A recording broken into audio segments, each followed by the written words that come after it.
जंग का मैदान तब्दील, दो एटमी कुव्वतें आमने सामने। फ्रांसीसी बहरिया ने रशियन ऑयल टैंकर पर कब्जा करके एक नई जंग का आगाज कर दिया। रशियन ऑयल टैंकर पर कब्जा क्यों किया गया और कहां किया गया, इस बारे में आमिर रजा से बात करते हैं। आमिर भाई, रशियन ऑयल टैंकर, उस पर कब्जा किया गया फ्रांसीसी बहरिया की जानिब से। ये कब्जा कहां पर किया गया, क्यों किया गया, और दो एटमी कुव्वतें आमने सामने आ गई हैं, क्या एक नई जंग शुरू होने वाली है? जी अदील भाई, आपकी ये बात तो बिल्कुल ठीक है कि नई जंग शुरू होने वाली है और जंग शुरू है। मैं पिछले 2-3 हफ्ते से इस बात पे मैंने मुतअद्दिद व्लॉग्स किए कि यूरोप और रशिया आमने सामने आएंगे। बिल्कुल, मैंने एक आपसे कहा, मैंने और आपने इकट्ठे भी किया था, और मैंने आपसे कहा कि जो यहूदी ज़ेलेंस्की है, यूक्रेन का सरबराह, ये नेतन्याहू के कहने पर जो है यूरोप को लड़वा रहा है रशिया के साथ, और ये एक एटमी जंग का बहाना बन रहा है और ये एटमी जंग होगी। यूरोप जंग से तबाह होगा। मैंने ये व्लॉग भी किया कि यूरोप में मौजूद जो हमारे दोस्त, जो हमारे भाई हैं, वो वहाँ से निकल सकते हैं तो निकले। 2027 यूरोप के लिए अच्छा साल नहीं है। फिर मैंने एक व्लॉग किया, मैंने कहा कि फ्रांस डूबेगा सबसे पहले और फ्रांस तबाह होगा। फ्रांस की इकॉनमी को खा गई यहूदी। फ्रांस इस वक्त कोलैप्स के करीब है। इसी कोलैप्स के नतीजे में वो कोई ऐसी ज़रूर हरकत करेगा जो उसके लिए आगे चलकर जंग का बायस बनेगी। और अब मैं इस ऑयल टैंकर पर कब्ज़ा जो है, इसका नाम टैगोर है जी, ये बहरे ओकियानूस में सफ़र कर रहा था। इसको फॉल्स फ्लैग के नाम पर कब्ज़ा किया गया है, यानी ये कहा गया कि यह रशियन ऑयल था। इसमें जो फ्लैग था वो रशिया का नहीं था, ऑयल टैंकर रशिया का है, और इसलिए इसको कब्ज़ा किया गया कि रशिया ब्लैक मार्केट में तेल बेचकर यूक्रेन को लिए असला खरीद रहा है, बल्कि यूक्रेन के खिलाफ चूंकि जंग चल रही है तो उसके लिए असला खरीद रहा है। और ये इसके नाम से, टैगोर के नाम से, मुझे ये बात ज़हन में आती है, टैगोर एक इंडियन कैरेक्टर है। बिल्कुल, देखिए, समझें। और इंडिया में लोग अक्सर मिसाल देते हैं कि भारत में तेल की कीमतें उस तरह से ऊपर नहीं गई, तो भारत ब्लैक मार्केट से तेल खरीदता है। इस बात में कोई किसी को शक नहीं है। उसके लिए रशियन चाहे लंबा रूट भी लें, रशिया उसका ला रहा है और रशिया को वो सपोर्ट करते रहे हैं। रशियन ऑयल और ईरानी ऑयल, दो ऑयल थे, जिसकी वजह से भारत में तेल की कीमतें जो हैं मुस्तहकम रही हैं। अब आकर आपको समझ आ रही है कि यूरोप, यूक्रेन जो है वो अपनी जो उसका प्लान था, साजिश है, उसमें वो कामयाब होता नज़र आता है। क्रेमलिन से, यानी रशिया से, मॉस्को से ये बयान जारी शुरू हो गए कि फ्रांस ने जो है गलत किया है।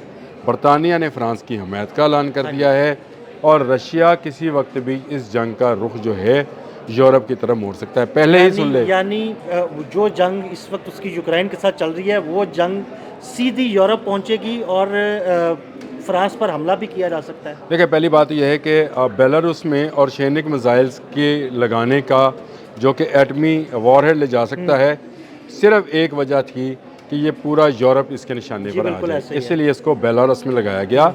और यूक्रेन जो है ये बार बार ये बात कहता है कि यूरोप जो है मुझे बचाए। यूरोपियंस अपना फ़र्ज़ समझ रहे हैं। अब भी यूरोपियंस ने यह कहा कि यूक्रेन के लिए असला बनाता है रशिया और यूक्रेन के लोगों को मारता है, लिहाजा इसका तेल जो है ब्लैक मार्केट में फ़रोख्त नहीं होने दिया जाएगा। और ये मेरा ख्याल है, आपने जो लफ्ज़ शुरू में इस्तेमाल किया, आदिल साहब आपने बड़ी समझदारी से इस्तेमाल किया कि एक नई जंग का आगाज़ है। याद कीजिए, मैंने आपसे कहा था कि पानियों पर जंग होनी है। बिल्कुल ऐसे ही है। देखें, यहाँ जो था, हमने जो पूरा, हम दरियाओं के पानी को समझते थे, लेकिन ये समंदर का पानी है जिसपे समंदरी बहरी जहाज होंगे, बहरी बेड़े होंगे। आपने हमस देख लें जंग, अब ये देख लें कि ओकियानूस तक जंग पहुँच गई है और ये रशिया इसको माफ़ नहीं करेगा। याद रखें, फ्रांस ये छोड़ भी दे तब भी रशिया जो है अब इसकी ये गुस्ताखी माफ़ नहीं करेगा। दोनों एटमी कुव्वतें हैं। ये भी आपने इंट्रो में बड़ी ज़बरदस्त बात की कि इस वक्त दो एटमी कुव्वतें आमने सामने हैं। मैं इससे आगे की बात करने लगा हूँ। दो एटमी ब्लॉक्स आमने सामने हैं। बिल्कुल, ये भी बात बिल्कुल ठीक है।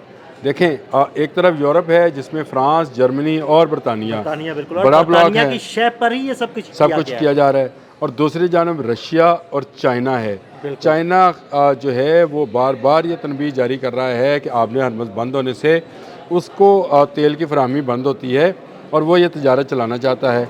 इस तरह बहर ओकेनस में यूरोपियंस जो हैं अगर रशिया की ऑयल की प्रोडक्ट्स को रोकेंगे तो इसका मतलब है कि चाइना और रशिया ये एक और ब्लॉक बन हाँ जी, जाएगा। बिल्कुल। ठीक है, इसमें भी इसके हमायती मुल्क होंगे, ये भी 2 एटमी कुव्वतें हैं। अब आप ज़रा अंदाज़ा करें, एक तरफ जहाज़ पकड़ा जाता है, फ्रांस पकड़ता है, रशिया का जहाज़ है। मैक्रोन सबसे पहला फ़ोन किसको कर रहा है? मैक्रोन ने सबसे पहला फ़ोन डोनाल्ड ट्रंप को किया है और कहा कि जी हमने ये जहाज़ पकड़ लिया है, अब हमारी मदद को आओ। याद करें जब मैंने आपके साथ ये व्लॉग किया था, मैंने आपसे कहा था कि अमेरिका अपनी फ़ौजें नेटो से निकाल रहा है। यूरोप पर जब बुरा वक्त आएगा तो अमेरिका इसका उसके साथ खड़ा नहीं होगा। जर्मनी से वो निकाल चुका, बिल्कुल। बाकी मुल्कों से वो निकाल रहा है। आहिस्ता आहिस्ता वो अपने यूरोप से फौज, क्योंकि उन्हें पता है कि अल्टीमेटली उन्होंने अगले आने वाले साल में 1 साल में रशिया और यूरोप को आपस में लड़वा देना है। बिल्कुल। ये नेतन्याहू की और यहाँ यहूदियों की समझ लें, ये एक पुरानी आपने जो साजिश है। बात की थी आपने तो यही कहा था कि भाई ये पूरी यहूदियों की साजिश है, ज़ेलेंस्की यहूदी है, वो नेतन्याहू के साथ मिलके पूरी प्लानिंग कर रहा है कि किसी तरह रशिया और यूरोप को आमने सामने आ जाएं और उसका आगाज़ हो गया। और उसकी इकॉनमी जो यूरोप की इकॉनमी है वो इसराइल में मुंतकिल हो जाए और जो रशिया की ताकत है उसको यूरोपियन जो है मार दें। इस तरह अमेरिका और इसराइल के लिए बहुत आसान होगा, एक के लिए ग्रेटर इसराइल और दूसरे के लिए आबी गुजरगाहों पर कब्ज़ा, जो उसका अल्टीमेट ख्वाब है डोनाल्ड ट्रंप का कि दुनिया में जितनी आबी गुजरगाहें हैं, चाहे वो आबना मलाका है या तुसोशीमा है, चाहे जो भी आप गुजरगाहें समझ लें, वो उसके कब्ज़े में होंगी और पूरी दुनिया की ट्रेड जो है, जो जाली सिस्टम की पूरी ट्रेड जो है, की ट्रेड को जो है ना वो अपने कब्जे में लेकर वो वहाँ से टैक्स वसूल करना चाहता है। और आप यही समझें कि वो जिसको चाहेगा दजाल वो रिस्क देगा और जिसको चाहेगा खींच लेगा। बिल्कुल। अब आप समझे ये सारा दजाली सिस्टम है। और मैं आपके साथ जब भी ये व्लॉग्स करता हूँ तो मुझे बहुत सारे लोग बाद में पूछते भी हैं कि आप ये बातें कहाँ से देखें। आप डॉलर के नोट को उल्टा करें, आपको पिरामिड नज़र आएगा, एक आंख नज़र आती है। तो नबी अकरम सल्लल्लाहु अलैहि वसल्लम की यह हदीस मौजूद है कि दजाल एक आंख वाला होगा। तो क्या आपको डॉलर पर एक आंख वाला नज़र नहीं आता कि उस पर एक आंख क्यों बनाई गई है? ये मादा परस्ती की आंख है। इसी मादा परस्ती की आंख ने जिस ज़मीन से कहना है उसने सोना उगलना है, जिस ज़मीन से कहना है उसने जो है रिस्क देना है, जिसको कहना है वहाँ पर कहत आना है। और कहा गया कि इसके एक हाथ में आग और एक हाथ में पानी होगा, आग में कूद जाना, पानी की तरफ ना जाना। अब देखें ना, जो इस तजाली सिस्टम में चला जाएगा उसको वो खुशहाली देंगे, जो नहीं जाएगा उसके लिए फिर वो फाके हैं, महंगाई है और उसके लिए बहुत सारी चीज़ें हैं। लेकिन लंबा टॉपिक है, हमें उसी पर रहना चाहिए कि मेरी प्रेडिक्शन आहिस्ता आहिस्ता सच साबित हो रही हैं। रशिया और यूरोप 2 एटमी कुव्वतें आपके बकौल आमने सामने आ रही हैं और इनके आमने सामने आने से एक नई एटमी जंग का ख़तरा जो है वो बढ़ रहा है। और मेरा अपना ज़ाती ख्याल है कि ये शायद शुमाली कोरिया से जो जंग है अमेरिका की एटमी ना हो, यूरोप और रशिया की एटमी जंग अब बिल्कुल ऐसे ही है जैसे शुरू होने को है। उसके लिए तमाम पे खड़ी हुई है, उसके आसार पैदा होना शुरू हो गए हैं। अगर जहाज़ रोका गया है तो रशिया भी पाबंदी आयद करेगा। रशिया पहले ही तंग है कि यूरोप ने उससे गैस लेने से इनकार किया था, वो उसने अब चाइना के साथ मुआहदा कर लिया है। मैंने जो आपसे कहा कि ये जो ब्लॉक है शुमाली कोरिया, चाइना, रशिया, ईरान, ये एक ब्लॉक होगा, दूसरी तरफ दूसरा ब्लॉक होगा जिसमें यूरोपियन ममालिक होंगे, ना इसराइल होगा ना अमेरिका होगा। और नेटो को अमेरिका तनहा छोड़ने वाला है। ये बदला लेगा जो ईरान के ख़िलाफ़ नेटो ने उसका साथ नहीं दिया था, उसका बदला वो रशिया और यूरोप की जंग में लेगा।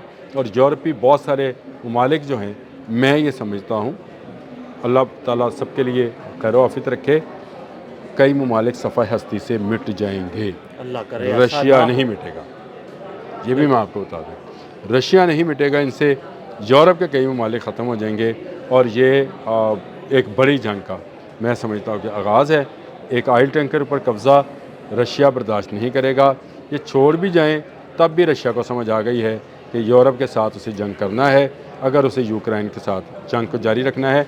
इसीलिए उसने रोमानिया पर ड्रोन फेंका। रोमानिया नेटो का रुकन है और नेटो के क्लास 5 की शिक यही है कि एक पर हमला सब पर हमला तस्वर किया जाएगा। अल्लाह आपकी खैर करे।